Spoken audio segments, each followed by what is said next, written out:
앞부분에 나와 있는 내용을 제가 좀 설명을 드릴까요? 이제 사도 바울이 드로아라고 하는 곳, 항구거든요. 거기서 이제 예루살렘으로 가야 되는데 예루살렘으로 갈 때 시간이 별로 없었습니다. 그 성경에 어디에 나오냐면 16절에 나오거든요. 사도 바울이 16절에 꼭 에베소에 들러야 했는데 시간이 너무 없어서 자기가 계획했던 게 오순절 전에는 예루살렘에 도착해야 되겠다 그런 생각이 들어가지고 에베소에 들르지 않고 밀레도라는 곳에 머물게 됐습니다. 밀레도에 머물어서 사도 바울이 지난 시간에 저희가 봤던 내용에서는 사도 바울이 뭘 했냐면 그 밀레도에서 에베소의 장로들을 불러와가지고 그 사람들이 혹시 자기에 대해서 가지고 있는 오해가 있잖아요. 몇 가지 이제 나쁜 소문이 돌고 있었거든요. 나쁜 소문이 어떤 소문이 돌고 있었냐면 사도 바울이라는 사람이 너무 교만하다. 그 사람 제잘남 맛에 살고 있다라든지 사도 바울은 아무 수고도 하지 않았다. 그 사람 뭐 거저먹기 식으로 했다. 이런 식으로 사도 바울에 대한 소문이 퍼져 있었던 것 같아요. 그 사도 바울이 일일이 얘기를 합니다. 내가 여러분들과 지난 3년 동안에 있을 때 내가 교만했느냐, 또 내가 여러분들 보시기에 정말 내가 놀고 먹었느냐, 내가 사람들 공중 앞에서나 사사로이 일어나 시간만 있으면 하나님 말씀 가르치고 복음을 전하지 않았느냐, 그것에 대해서는 여러분들이 다 증인인데 그런 소문에 여러분 넘어가지 마십시오. 여러분들이 다 바울이라는 사람 잘 알고 있지 않습니까? 그럼 사도 바울은 자기가 전했던 복음을 한마디로 이제 은혜의 복음이라고 설명하는데요. 은혜의 복음은 어떤 얘기냐면 오로지 믿음으로만 구원받는다는 게 이제 은혜의 복음이에요. 사도 바울은 은혜의 복음을 다른 말로 뭐라고 정의를 내렸냐면 21절에서 하나님에 대한 회개와 우리 주 예수 그리스도에 대한 믿음, 이렇게 정의를 내렸습니다. 제가 다시 한번 이거 좀 설명을 드릴게요. 좀 우리가 이 시간이 피곤한 시간이긴 한데 그래도 좀 잘 들어주셨으면 좋겠어요. 하나님에 대한 회개라는 말과 우리 주 예수 그리스도에 대한 믿음이라는 말이 같은 말입니다. 이게 같은 말이에요. 두 가지를 따로따로 보는 게 아니고 같은 말인데, 우리나라 말의 회개라는 말은 다시 한번 설명드리면 우리나라 말의 회개라는 말은 잘못을 뉘우치고 또 잘못을 고치고, 이게 우리나라 말의 회개예요. 우리나라 말에는. 그렇지만 성경에서 회개라는 말의 뜻은 그런 뜻은 없습니다. 성경에서는 그런 뜻이 없이 성경에서는 그 사람이 과거에 자기가 하나님 없이 살던 삶에서 하나님 믿는 삶으로 삶을 돌이키는 거, 그걸 회개라고 합니다. 그거를 우리말로는 이제 그걸 뭐 방향을 튼다 이런 뜻으로 가지고 있을 텐데 번역을 하기를 그걸 회개라고 번역을 했어요. 그러다 보니까 우리는 하나님에 대한 회개 이렇게 하면 내가 하나님 앞에 잘못을 고백하는 거, 두 번째는 예수 그리스도에 대한 믿음, 내가 예수를 믿는다고 하는 거, 이런 식으로 이 말씀을 오해하기가 쉬워요. 어떤 사람이 하나님에게로 자기의 마음을 돌리는 거, 방법 딱 한 가지예요. 예수 믿는 방법밖에 없어요. 하나님 앞에 마음을 돌이키는 건 예수 믿는 믿음밖에 없기 때문에 이 신약 성경에서 특별히 회개라는 말과 믿음이라는 말이 같은 단어입니다. 같은 단어고, 너 회개해라, 그 말은 다른 말로 예수 믿어라, 그런 뜻이에요. 그리고 그러면 목사님 그러면 죄를 고백하고 그런 건 하지 마는가요? 그런 게 아니라 그런 건 회개라고 부르지 않고 성경에서는 죄를 자복한다고 하죠.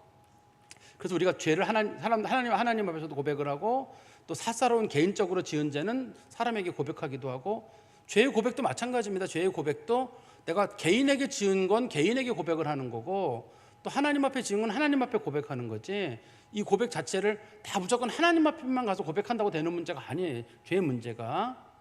그것도 여러분 마음에 두셔야 됩니다. 여러분들이 누군가에게 마음에 상처를 줬어요. 상처를 주고 나서 가만히 생각해 보니까 내가 너무 마음에 상처를 준 게 잘못한 것 같아요. 그래서 하나님, 제가 아무개에게 마음에 상처를 줬는데 용서해 주십시오. 우리는 거기서 딱 끝나거든요. 근데 그 상처를 받은 사람은 그대로 남아있잖아요. 그죠? 그 상처를 받는 사람 그대로 남아있거든요. 그 사람이 분노 속에 있을 거거든요. 저 사람 나한테 저렇게 심한 말을 하고 저 사람 어떻게 가만히 뻔뻔하게 있나. 그 사람한테 왜 집사님 저한테 사과 안 해요? 그러면 나 하나님 앞에 다 죄를 고백했어요. 집사님 더 이상 나는 죄가 없습니다. 하나님께서 다 용서해 주셨습니다. 아니, 이 사람은 나한테 회개를 해야지. 회개는 하나님께 하는 거지 뭘 저한테 하는 겁니까? 사람에게 하는 거 아닙니다. 이런 식으로 회개가 가는 경우가, 죄를 고백하는 경우가 너무 많아요. 그래서 죄에 대한 고백은 하나님께 지은 건 하나님께 고백을 하는 일이고, 사람들에게 지은 건 있으면 가가지고 미안해요 집사님, 제가 너무 생각이 짧았습니다, 용서해 주세요. 싫어요. 그래도 아무튼 용서해 주세요. 그리고 이렇게 마무리가 지어져야지 정상인 건데, 우리가 이제 회개라는 말과 죄에 대한 자복이라는 말이 오해를 일으켜가지고, 특별히 우리나라 말의 회개라는 말이 이게 죄를 고백하다 뉘우치다는 말로 번역이 되다 보니까 그리스어로는 메타노이아라고 합니다. 가던 길에 방향을 틀어가지고 완전히 다른 삶을 사는 거, 그걸 이제 회개라고 부르는데요. 성경에서 회개란 말은 일반적으로 믿음이란 뜻이에요. 그래서 정리 드리면 사도 바울은 자기가 전한 복음의 핵심이 뭐냐? 하나님에 대한 회개와 우리 그리스도에 대한 믿음. 다른 말로 하면 즉 삶을 돌이켜서 예수를 믿으라고 내가 그들에게 전했다. 그러면 어떻게 예수 믿고 어떻게 구원받느냐? 은혜의 복음이다. 은혜로 구원받고 믿음으로 구원받는다는 얘기를 나는 전했다. 사도 바울이 이제 지난 시간에 얘기했던 내용들이 그런 내용들입니다. 그래서 사도 바울이 원래 예루살렘에 갈 때는 왜 예루살렘에 가야 되겠다 했냐면, 사실 예루살렘의 성도들의 생활이 너무 어려워서 사도 바울이 마케도니아에 있는 교회들이나 소아시아에 있는 교회들로부터 연보를 걷어가지고, 제가 또 그것도 한번 말씀드릴게요. 연보란 말하고 헌금이란 말은 아주 다른 말입니다. 두 개가. 헌금은 하나님 앞에 그 예배를 위해서나 감사의 마음으로 드리는 건 헌금. 연보는 누구를 도울 목적으로, 우리가 왜 수제 의연금처럼 누구 어려움 당했을 때 도와주는 건 연보라고 합니다, 일반적으로. 근데 우리나라에서는 옛날에 이걸 두 개 다 합쳐서 연보라고 했죠. 그래서 우리 성도들은 연보라 그래야 익숙하게 받아들여지고, 헌금이라 그러면 잘 안 받아들여져요. 또 옛날 분들은 방석 가져오라 그러면 잘 안 들고 자부동 가져오라 그래야 이제 쏙 머릿속에, 젊은 사람들 자부동 뭔지도 모르는데 꼭 자부동이라 그래야지 이제 알아듣잖아요. 그런 거 비슷해요. 그래서 연보라는 말과 헌금이라는 말은 두 개 구분해 쓰고 있고, 사전적으로도 의미가 다릅니다. 두 개가 다른 용도인데, 어떻든 사도 바울은 연보예요. 여기서는 예루살렘 교회 헌금을 갖다 주는 게 아니라, 예루살렘 성도들이 너무 굶고 있고 생활이 어려우니까 소아시아 교회들로부터 받은 연보를 사도 바울이 예루살렘에 전해주러 가기로 했는데, 사도 바울이 가는 중에 사람들이 중간중간에 성령의 충만함을 받은 사람들이 사도 바울에게 얘기를 해주는 거예요. 사도 바울 선생님, 이번에 당신이 예루살렘에 가면 하나님께서 저한테 감동을 주셨는데 선생님 가시면 돌아가신답니다. 결박과 환난이 당신을 기다린다고 합니다. 가지 마세요. 사도 바울이 나의 달려갈 길과 주 예수께 받은 사명, 은혜의 복음을 전하는 일을 마치려 하면은 나는 나의 생명을 조금 더 귀한 것으로 여기지 않는다. 내가 연보도 갖다 드리지만 거기 가서도 복음을 전하고, 로마에 가서 내가 복음 전하는 게 하나님의 뜻이지, 내가 사명 다하는 게 중요하지 생명이 더 중요하겠습니까? 여러분들의 마음은 알겠습니다. 제가 가서 죽을까 봐 걱정하는 일인데, 어차피 사람이 한 번 죽는 일인데 사명을 피할 수는 없지 않습니까? 그게 이제 우리가 봤던 지난 시간, 우리가 이제 안수 집사님 헌신 예배 가운데서 봤던 그런 내용입니다. 오늘 본문에서는 사도 바울이 자기가 이제 다시 그 에베소 장로들에게 하는 말이거든요. 에베소 장로들에게 말을 하면서 이제 부탁을 하는 거예요. 자기가 이제 떠나게 되게 되면 이 동네를 사도 바울이 이제 그 밀레도 지역을 지나게 되면 다시는 여길 못 올 거거든요. 사도 바울이 이 동네를 다시 못 오게 됩니다. 다시 자기에게 마지막 길이라는 걸 알기 때문에 다시는 못 오게 되니까 그 장로님들에게 뭔가 부탁을 해야 되잖아요. 사도 바울이 제일 먼저 부탁하는 게 뭐냐면, 이제 좀 지나고 나면 여기 이단들이 들어올 것입니다. 많은 잘못된 사람들이 에베소 교회에 들어와가지고 교회를 다 뒤집어 놓을 겁니다. 그러니 이단들이 들어올 때 조심하십시오. 또 이단들이 들어올 뿐만 아니라 내부적으로도 이단들이 생길 겁니다. 그 사람들이 또 문제를 일으켜가지고 그 사람들이 교회를 뒤집는 일이 생길 겁니다. 잘 두십시오. 이거 사도 바울이 그냥 쓸데없는 기우가 아닙니다. 이게 괜한 걱정이 아니라, 사도 바울이 지금 이 시점이 어디냐면 에베소에서 복음을 전하고 고린도 지역이나 마케도니아 지역까지 1년 6개월 동안을 지금 돌다 왔거든요. 돌다 와봤더니만 에베소 교회가 쑥대밭이 돼 있는 거예요. 자기가 복음을 전하고 1년 반 동안 다시 고린도랑 마케도니아 지역을 돌아왔잖아요. 일루리곤이나 그런 지역에 복음을 전하고 와보니까 1년 6개월 사이에 뭐 사도 바울에 대한 비난, 사도 바울이 가짜다, 저는 뭐 교만만 떨지 진짜도 아니다, 아무 수고도 하지 않고 복음이란 이런 거야 라고 하면서 사도 바울에 대해서 낱낱이 이렇게 비판하는 사람들이 나타난 거예요. 사도 바울이 그걸 봤으니까 내가 떠나고 난 다음에는 더한 일이 있을 거거든요. 더한 일이 있을 거니까 그 에베소 교회 장로들에게 여러분들이 책임입니다. 이제부터는 나는 죽고 떠나기 때문에 내 책임이 아니라 이제부터는 여러분들의 책임입니다. 에베소 교회에 대한 책임은 여러분들이 지십시오. 그게 이제 오늘 본문의 중심적인 내용입니다. 어떻든 제가 지난주에, 왜 요즘 최근에 저는 본 적은 없는데 나는 신이다 뭐 그런 프로그램이 있다고 해요. 거기에 보면 이단들이 많이 나온다는데, 제가 그런 관련돼서 그냥 신문에 보니까 그런 내용이 하나 있더라고요. 우리나라에 자칭 하나님이 40분이 계시대요. 40분이 계시다는데, 그 이단 연구가신 진 무슨 목사님이 그 쓰신 글이에요. 거기 보면 한 40분 정도 되시는데 각 이단에는 최소 교인이 1000명에서 10,000명 정도가 된답니다. 그럼 1000명이라 그러면 4만 명인 거고 10,000명이라 그러면 40만 명이 되는 거거든요. 신천지 같은 경우 10만이 넘단 말이에요. 큰 이단들은 10만이 넘습니다. 그 숫자가 넘기 때문에 그래서 일각에서 사람들이 얘기하기를 한국 교회 가운데 3분의 1은 이단이라고 말할 정도예요. 우리가 예를 들어 순복음교회가 크다. 순복음교 교인들 신천지 교인만큼도 안 돼요. 실제로 그만큼밖에 안 됩니다. 고신치 교회가 크다. 조금 해요. 여기 저 신천지 하나만밖에 안 돼요. 그렇게 큰 교단들에 수많은 성도들이 있어도 이단 하나만큼도 안 돼요. 그러니까 이 이단이라고 하는 걸 보면 사람들이 그 이단에 왜 넘어가나 그러는데 3분의 1이 지금 이단에 넘어가가지고 근데 그 사람들은 하나같이 충성돼요. 또 우리는 하나같이 충성하다 말잖아요. 근데 거기는 하나같이 충성돼요. 그러니까 이게 잘못된 가르침이 들어와가지고 우리가 볼 때는 그럴 거예요. 야, 어떻게 저런 사람이 어떻게 저게 종교 지도자가 되고 저게 어떻게 신이라는 게 믿어지냐 그러는데 미혹의 영에 휩싸여서 그게 믿어지게 되고 그 사람들이 교묘하게 성경 말씀을 가지고 이리 갖다 끼고 저리 갖다 끼고 하나님 말씀을 가지고 뒤집어 가지고 성도들이 거기에 많이 넘어가거든요. 그래서 우리가 걱정해야 될 것 중에 한 가지가 우리도 마찬가지로 얼마 지나온 다음에 이단들이 굉장히 힘을 뻗칠 거예요. 이단들이 활동이 굉장히 활발하기 때문에 또 이단도 상당히 걱정되는 일이지만 이제 21세기가 소위 불신의 시대예요. 사람들이 믿음을 서서히 놓치고 있는 시기입니다. 이제는. 그러니까 우리가 TV나 언론에 많이 노출되면서 믿음이라는 것에 대한 관심이 별로 없어요. 그리고 우리들의 주요 관심사가 이제 유물론이란 말 있죠. 유물론이란 말은 뭐 공산주의 사상만이 아니라 물질에 대해서 온통 관심이 있는 거예요. 눈에 보이는 거, 재물 그런 것들을 성공의 기준으로 보고 높이 올라가는 걸 이 기준으로 보는데 우리 사실 기독교인들이 이미 유물론화 됐어요. 예를 들어 누가 성공했느냐 할 때 저 사람 예수 잘 믿는다. 저 사람 기도 많이 한다. 저 집에 순교자가 있다. 그걸 성공으로 보느냐? 저 집에 좋은 학교 나왔냐? 저 집이 얼마나 평수에 사느냐? 저 집이 좋은 직장 다니느냐? 여러분 어떤 걸 성공으로 보세요? 여러분들이 보시면 여러분들이 유물론 사회를 살고 있는지 신앙인 사회를 살고 있는지 여러분 스스로가 알아요. 이 기준을 놓고 보면. 그래서 우리는 물질이라고 하는 가치를 중요한 가치로 여기고 있어요. 신앙이라고 하는 가치는 교회 와서는 써먹는지 모르고 그러진 모르지만 현실에 들어가서 우리는 물질의 중요한 가치를 놓고 있고 그다음에 하나님에 대한 믿음이 많은 사람들에게 희석돼 가고 있고 또 교육감 이런 분들이 진보적인 교육감들이 나오면서 우리 사회의 젊은 사람들이 이 소위 동성애 문제에 대해 젊은 사람들이 한 60, 70% 이상이 찬성을 한다고 하거든요. 중고청들이 굉장히 많은 숫자입니다. 이게 작은 문제로 볼 문제는 아니에요. 이 문제 자체를. 그러니까 우리가 이런 걸 너무 가볍게 봐서 뭐 별거 아니다 이런 식으로 봐야 될 수 있는 것들은 아닌 것 같아요. 그러니까 사도 바울은 지금 걱정한 것이 주로 잘못된 가르침들이 올 거로만 걱정을 했지만 우리 시대는 사도 바울의 시대보다 훨씬 더 위험해요. 훨씬 더 위험하고 제가 만일에 사도 바울의 마음이라 그러면 저도 마음이 편하지 않을 것 같아요.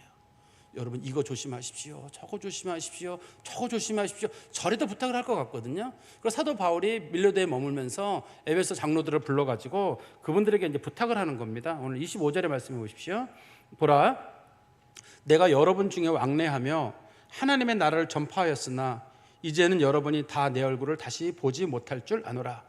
사도 바울이 여러분 중에 왕래했다는 말은요. 우리 지도 잠깐 보시겠어요? 지도를 잠깐 보시면 저기 위에 보시면 약간 그 파란색 글씨로 에게해라고 써 있죠? 보이세요? 에게해 보이시죠? 보이죠 저기?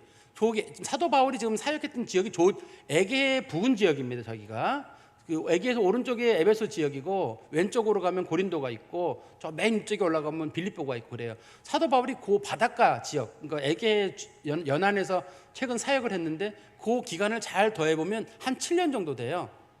7년 정도 됩니다. 사도 바울이 처음에 2차 전도여행 끝나고 고린도에서 에베소에 들렀다가 안디옥으로 갔었다가 다시 와가지고 치워버렸네요. 어떻든 그래서 사도 바울이 에베소에 다시 와서 사도 바울이 가기 전에 에베소 떠나기 전에 거기다 원래 브리스길라와 아굴라 놓고 갔거든요. 근데 브리스길라가 아굴라가 거기서 이제 아볼로라고 하는 사람에게 성령이 돼서 가르쳐주고 아볼로가 고린도 교회를 가고 그 다음에 사도 바울이 와가지고 또 에베소에서 3년 동안 두란노에서 가르치게 돼. 3년 동안 그리고 난 다음에 사도 바울이 다시 또 이제 그 디도를 만날 일이 있어가지고 마케도니아 지역으로 갔다가 거기서 1년 6개월 가까운 기간 동안은 일루리곤이라고 하는 지역, 제가 지난번에 말씀드린 북마케도니아나 뭐 알바니아나 그쪽 지역이거든요. 이제 그쪽에 가서 사도 바울이 복음을 1년 6개월 정도 전하고, 그래서 이 시간을 다 더해보면 한 7, 8년 정도 돼요. 사도 바울이 그 에게의 연안에서 사역한 기간이 7, 8년 정도 되는데, 이 본문에서 보시면 내가 여러분 중에 왕래하며, 치우셔도 될 것 같아요. 왕래하며 하나님 나라를 전파했다는 말, 요거 얘기하는 거고, 그 주변에 있는 지역에서 에베소에 왔다가 떠났다가 다시 에베소에 왔다가 왕래했잖아요. 지금 그걸 설명하는 겁니다. 7년여 동안에 내가 하나님 말씀을 전한 것을 여러분들이 아실 터인데, 그렇지만 여러분, 이게 여러분들과 저의 마지막 만남입니다. 사도 바울이 이 사람들에게 자기가 이제 마지막 만남이라고 얘기를 하고 있어요. 근데 어떤 사람들은 이게 사도 바울의 마지막이 아닐지도 모른다 그러는데, 사도 바울의 마지막이 맞습니다. 왜냐하면 이 사도행전이 사도 바울이 사실 죽고 난 다음에 기록된 겁니다. 완성된 거는 그때 기록이 됐기 때문에, 만약에 사도 바울의 행적에 관해서 누가가 기록할 때 그러나 사도 바울이 이 말을 하였지만 다시 와서 보았다, 그 내용을 기록에 남겨놨을 겁니다, 누가가. 근데 누가가 이게 마지막이라고 말하는 걸 보니까 사도 바울은 다시는 에베소 교회 장로님들을 보지 못했던 것 같아요. 마지막 사도 바울의 인사입니다. 사도 바울이 그 사람들에게 뭘 전파했냐면, 25절에 다시 보시면 하나님의 나라를 전파했다. 하나님의 나라란 말도 뜻이 여러 가지가 있습니다만, 뭐 하나님이 통치하신다, 하나님 다스리신다, 그런 뜻도 있겠지만 그 너무 어렵고요. 여기서는 예수 믿으란 얘기예요. 예수 믿으면 성령이 임하시고 성령이 그 사람을 다스리시고, 성령이 다스리는 그 세계를 성경에서는 하나님의 나라라고 불러요. 그러니까 예수 믿으면 성령 임하고, 성령 임하면 성령님이 다스리시고, 그걸 하나님의 나라라고 부릅니다. 이 본문에서 내가 하나님의 나라를 전파했다, 예수 믿으라는 얘기를 했다는 얘기예요. 여러분, 예수 믿으세요. 그러면 이게 왜 하나님의 나라가 되냐면, 예수 믿으면 반드시 성령이 임하거든요.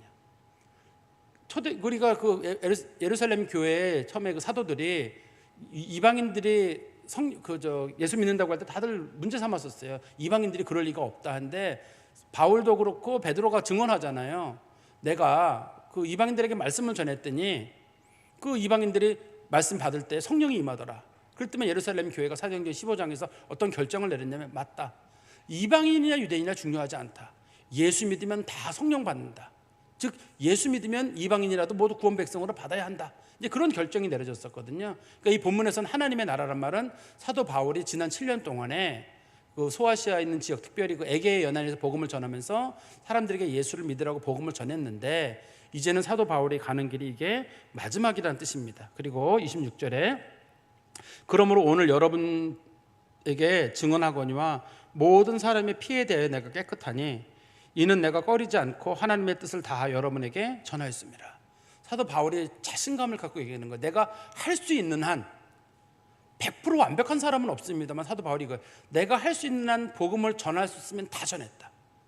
사도 바울이 낮에도 복음을 전하고 밤에도 전했거든요. 사도 바울이 낮에는 장막 만드는 일을 하고, 오후에는 사도 바울이 이제 그 두란노에서 복음 전하는 일을 하고, 밤에도 사도 바울이 그 두로아에서 밤 늦게까지 기도하다가 말씀 전하다가 그 유두가가 떨어져 죽은 사건이 있었잖아요. 새벽까지 말씀 전하는 일이고. 그래서 사도 바울이 자기가 할 수 있는 일은 다 했던 뜻입니다. 다른 사람의 피에 대해서 깨끗하다는 말은 하나님이 그 책임을 내게 묻지 않는다는 거예요. 이게 어디에 나오냐면 에스겔서 3장 16절부터 21절에 나오는 말씀인데, 제가 설명을 드릴게요. 거기 보면 하나님께서 에스겔에게 그런 말씀하셨습니다.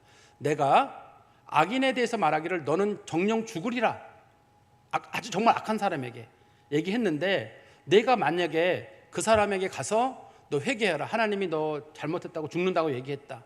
그 사람이 내가 가서 얘기를 했어요. 얘기를 했음에도 불구하고 그 사람이 돌이키지 않으면 나는 책임이 없어요. 그렇지만 내가 하나님이 저 사람 분명히 죽는다고 저 사람 지옥 간다라고 얘기를 했을 때 내가 전하지 않았어요. 그래서 그 사람이 죽으면 그거에 대한 책임은 내게 묻는다고 했습니다. 다시 한번 말씀드리면, 하나님이 저는 진짜 나쁜 놈이에요. 저는 정말 예수도 안 믿는 사람이에요. 그렇지만 가가지고 하나님께서 너 저 사람에게 가서 너 죽는다, 저주받는다 얘기를 전해주라는 거예요. 그러면 이제 그 사람이 가서 나는 얘기를 했어요. 근데 그 사람이 안 믿어요. 안 믿는 건 그 사람 책임이에요. 그렇지만 내가 전하지 않아서 그 사람이 나중에 변명거리를 삼게 되면 그거에 대한 책임을 묻겠다는 거예요. 두 번째는 어떤 거냐면, 어떤 사람이 참 평생 반듯하게 살았어요. 그런데 어느 날부터 그 사람이 하나님 앞에 죄를 지어가지고 부정한 삶을 사는 거예요. 그래서 하나님 말씀하시기를 그 사람한테 가서, 그 사람이 한때는 의인이라고 불리는 사람이었으나 지금 보니까 그 사람이 문제가 많으니 너 그 사람에게 가서 말씀을 전해라. 근데 이제 에스겔 같은 경우 저 사람은 참 반듯한 사람인데 내가 전할 필요가 있을까? 하나님께서 말씀하시기를 평생 공의롭게 사는 거, 잘 산 거 아무 소용없다. 지금이라도 하나님 앞에 돌이키지 않으면 아무 소용이 없는데 네가 그 사람에게 전하지 않아서 그 사람이 죽으면 책임을 너한테 묻겠다. 그러나 내가 전했는데 그 사람이 행동을 돌이키면 책임을 너한테 묻지 않겠다. 이렇게 얘기되어 있는 거예요. 그러니까 사도 바울이 지금 얘기하기를 나는 어쨌든 전했다. 믿고 안 믿고는 여러분의 책임이고 나에 대한 책임이 없다. 지금 사도 바울이 그 사람들에 대해서 그 얘기를 하고 있는 겁니다. 그러니까 사도 바울이 지금 이 얘기를 하고 있는 얘기는 한편으로는 자기 자신이 성실하게 했다는 뜻이지만 다른 한편으로는 에베소 교회 장로들에게 여러분들에게도 이 책임이 있습니다. 만일에 여러분들이 에베소 교회 성도들을 잘 돌보지 않으면 하나님이 여러분들에게 반드시 책임을 물으실 겁니다. 그게 이제 하나님 앞에 소위 파수꾼으로 불림을 받은 사람들의 책임이에요. 우리끼리는 당신 열심히 한다. 뭐 교회를 좀 쉬어도 되지. 그래요, 괜찮습니다. 서로 다 이해가 돼요. 예를 들어 어떤 사람이 제가 늘 말씀을 전하다가 목사님 말씀 꼭 전할 필요 있습니까? 오늘 말씀 전하지 마시고 놉시다. 그럴까요? 하고 이제 탁 놀았어요. 서로 재밌게. 우리끼리는 서로 이해가 돼요. 근데 하루는 하나님 말씀하시기를 너 내가 말씀 전하라고 했는데 왜 안 전했냐? 제가 말씀을 전하려고 했는데 아무개 권사님이 그냥 오늘은 말씀 전하지 말고 놀자고 해가지고 그냥 같이 놀았습니다. 그게 변명거리가 되냐는 거예요. 하나님 앞에. 그게 하나님 앞에 변명거리가 되나요? 하나님, 저는 이번에 하나님께서 저를 부르시지만 저는 소도 사야 하기 때문에 못 갑니다. 저는 결혼해야 되기 때문에 못 갑니다. 저는 중요한 일이 있어서 못 갑니다. 하나님께서 아무리 저를 예배 시간에 부르셔도 제가 못 갑니다. 이게 변명거리가 되나요? 우리끼리는 이해가 돼요. 저 사람 바쁜가 보다. 저 사람 소도 사야 하고 장가 가야 하고 밭에도 가야 되고 바쁜 일이 많은데 우리끼리는 다 이해가 되지만 그게 하나님 앞에서도 이해가 되냐는 거예요. 사도 바울은 지금 자기가 자신 있게 얘기하잖아요. 정말 최선을 다했다. 그러니 에베소 교회 장로님들도 정말 하나님 일에 책임을 다해달라고 사도 바울이 부탁을 하는 겁니다. 그게 이제 28절에도 나오죠. 28절에 보시면 여러분은 자기를 위하여 또는 온 양떼를 위하여 삼가라. 조심하라는 말이에요.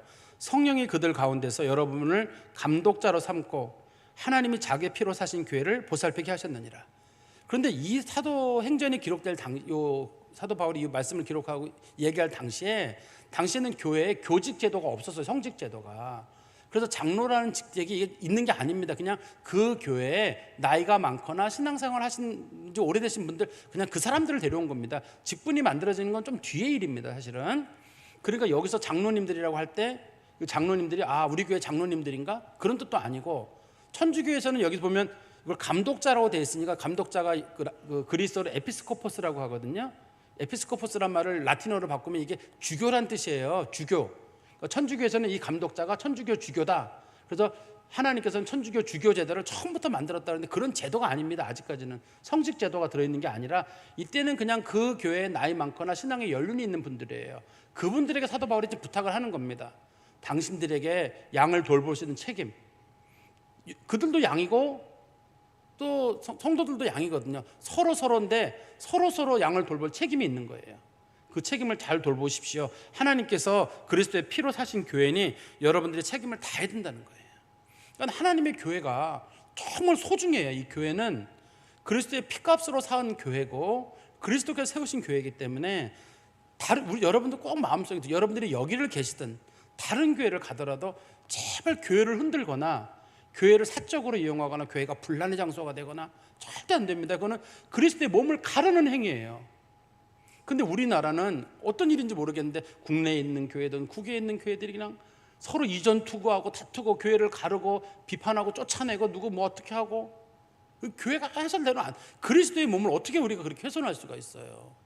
우리가 늘 말할 때를 이걸 이제 라틴어로 코르푸스 크리스티라고 하거든요. 그리스도의 몸이라고 늘 예수님의 몸이라고 늘 입에 달고 있는데 막상 가보면 예수님의 무슨 표현이 예배 시간 설교 시간 표현으로는 제가 좀 거친 표현 하나 써볼게요. 개코나 이게 무슨 마음속에 우리가 그리스도의 몸이라고 생각은 하나요? 이게 그리스도의 몸인데 이게 그리스도의 몸을 훼손하는 건 교회가 짓는 큰 죄를 짓는 거잖아요. 우리가 예수님 십자가에 못 박은 사람 누구냐? 간악한 로마 병정들이 못을 박았다, 창으로 찔렀다. 근데 그 사람들은 몰라서 그랬지만 우리는 이미 알잖아요. 그리스도의 몸이라는 걸 알고 있는 사람들이 교회 지도자의 이름으로 또 다른 이름으로 자기의 성향과 안 맞는다는 이유로 교회를 가른다, 교회를 혼란하게 만든다, 교회는 성도들을 실족하게 만든다. 이거 다 하나님 앞에 책임을 물어야 될 일이에요.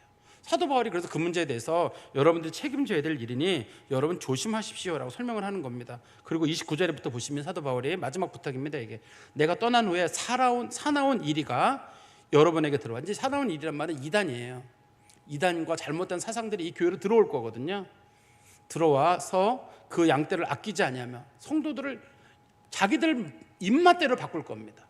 이단들이 들어와가지고 교회를 바꾸고 성도들의 영혼을 신경 쓰는 거 아니에요. 자기 이익만 된다 그러면 이걸 가르치고 저거 가르치고 그런 식으로 사람들을 혼란에 빠뜨리게 하는데 30절입니다. 또한 여러분 중에서도 제자들을 끌어 자기를 따르게 하려고 어그러진 말을 하는 사람들이 일어날 줄을 내가 아노라. 여기 보니까 두 가지죠. 하나는 밖에서 들어온 이단이 있고 하나는 그 안에서 생겨난 이단이 있는 거예요. 이 두 가지 정도의 이단이 이제 교회에 생기게 되는데요. 이 말씀은 예수님께서도 하셨던 말씀이에요. 우리 마태복음 7장 15절에 예수님이 그런 말씀하셨습니다. 마태복음 7장 15절입니다. 거짓 선지자들을 삼가라. 양의 옷을 입고 너희에게 나오나 속에는 노략질하는 일이라. 거짓 선지자들이 나타나가지고 정말 말씀을 잘 풀고 정말 인자하고 너그럽고 막 하면서 정말 말씀을 신비하게 풀어주는데 속에는 노략질하는 이리가 들을 수 있거든요. 그들의 열매로 구분해야 돼요. 거짓인지 아닌지는 그들의 열매로 알리란 말이 거기서 나온 말이거든요. 열매로 저들에게 거룩한 삶이 나타나고 있는지. 그러니 뭐 JMS 이름은 저랑 비슷해요. 그분도 명석이거든요. 그런 사람들이 그렇게 거룩한 삶이 어디 있습니까? 그게 어떻게 정상적인 종교가 되겠어요? 거룩한 열매가 어디 있어요? 정말 악한 종교 속에 들어있는 거거든요. 이건 또 사도 바울이 디모데전서, 사도 바울이 이제 마지막 죽기 얼마 직전에 기록한 게 디모데전후서거든요. 디모데전후서 사도 바울이 기록하는데 디모데전서 4장 1절부터 3절에도 말씀에 이런 말씀이 있습니다. 그러나 성령이 밝히 말씀하시기를 후일에 어떤 사람들이 믿음에서 떠나 미혹하는 영과 귀신의 가르침을 따르리라. 자기 양심이 화인을 맞아서 외식함으로 거짓말을 하는 자들이라. 뭐냐면 성도들에게 가서 양심이 하자마자 자꾸만 거짓말 하는데 그 거짓말이 뭐가 들어있냐면요, 깜짝 놀랄 게 들어있습니다. 하나는 뭐냐면 혼인을 금하고, 두 번째는 음식 조심하라고 얘기하는 거. 이 두 가지예요. 이게 이 사람들이 무슨 걸 가르쳤냐면 이제 종말이 가까웠는데 결혼하지 마라. 시대가 결혼할 시대가 아니라는 거예요. 그래서 결혼하지 말라고 가르치는 사람들이 있었거든요. 사도 바울은 그 사람들을 뭐라고 말하냐면 양심이 하인 맞은 사람들, 믿음을 떠난 사람들이라고 말해요. 그러니까 요즘 시대에 결혼을 사람들이 안 합니다만, 물론 우리가 상황에 들어가 보면 다 이해가 됩니다, 서로. 그러나 우리 시대에 결혼 안 하는 걸 부추기는 사람들도 있어요. 시대가 방송을 통해 부추기는 게 있는데 그런 것들 옳지 않고, 두 번째는 음식에 관련돼서 뭐는 먹어도 되고 뭐는 먹지 않아도 되고 이런 식으로 음식을 가지고 사람들에게 너는 이거 먹었으니까 너는 뭐 신앙인도 아니고 저거 먹으면 신앙인이고 뭐 이런 식으로 음식을 가지고 사람들을 평가하는 거 있잖아요. 음식을 가지고는 사람들을 정죄할 수 있는 게 없어요.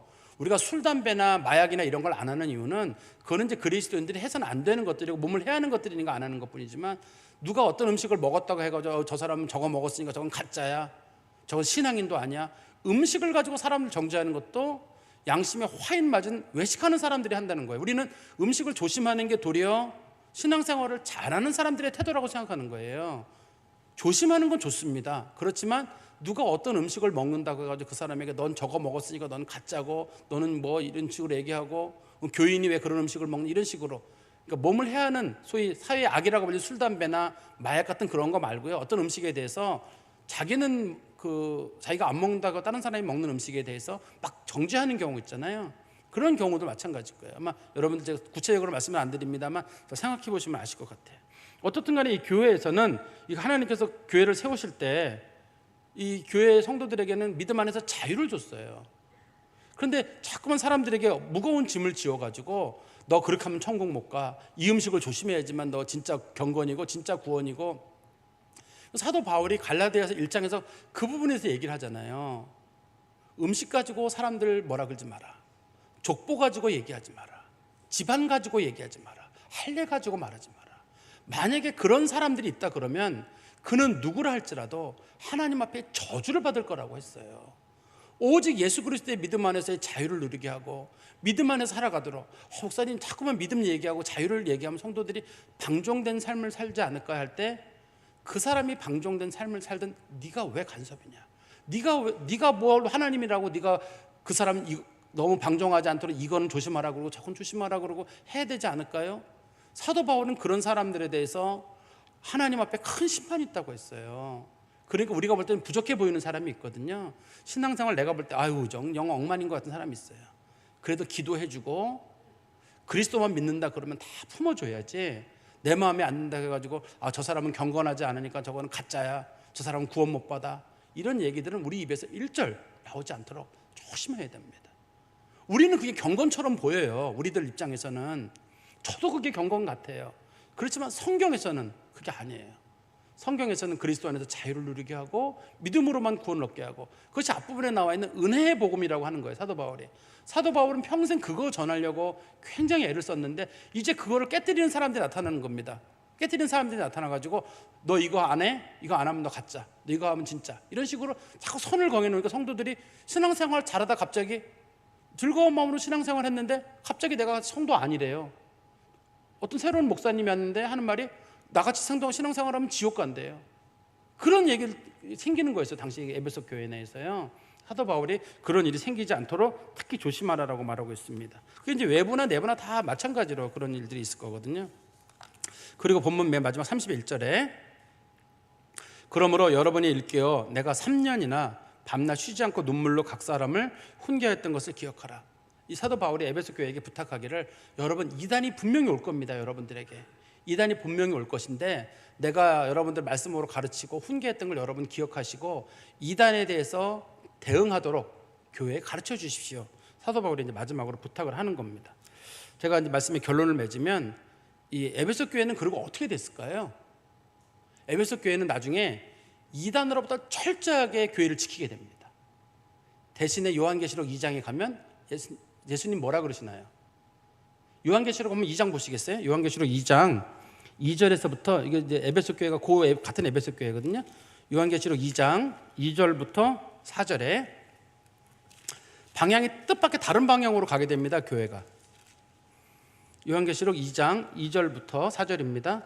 내가 내 행위와 수고와 내 인내를 알고 또 악한 자들을 용납하지 않은 것과 자칭 사도라 하되 아닌 자들을 시험하여 그의 거짓된 것을 내가 드러내는 것과 또 내가 참고 내 이름을 위하여 견디고 게으르지 아니한 것을 아노라. 그러나 너를 책망할 것이나니 너의 처음 사랑을 버렸느니라. 똘똘 뭉쳐가지고 이단을 박멸하고 못 들어오게 하다가 결국은 사랑이 없어지는 교회가 돼버렸어요. 다 우리끼리만 잘난 거예요. 그 교회가 빵점짜리 교회가 돼버렸어요. 이 사람네들은 우리는 이단만 막을 수 있다 그러면 우리는 어떻든 무장하고 인내, 이분 다 칭찬이잖아요. 행위, 봉사한 거, 수고한 거, 인내한 거, 악한 자 용납하지 아니한 거, 자칭 사도들이라고 불리는 거짓 사람 다 찾아낸 거, 참고 인내하고 게으르지 아니한 거 다 칭찬받는데 결국 사랑이 없어가지고 교회가 빵점짜리 교회가 돼버려요. 사도 바울이 걱정했던 건 뭐냐면 균형을 잡으라는 거였거든요. 근데 그 뒤에 두아디라라는 교회가 또 뒤에 등장하거든요. 뒤에 보면 2장 19절부터인가 두아디라 교회가 등장하는데, 두아디라 교회는 정반대예요. 두아디라 교회는 사랑이 엄청 많은 교회예요. 그래서 타락해버려요.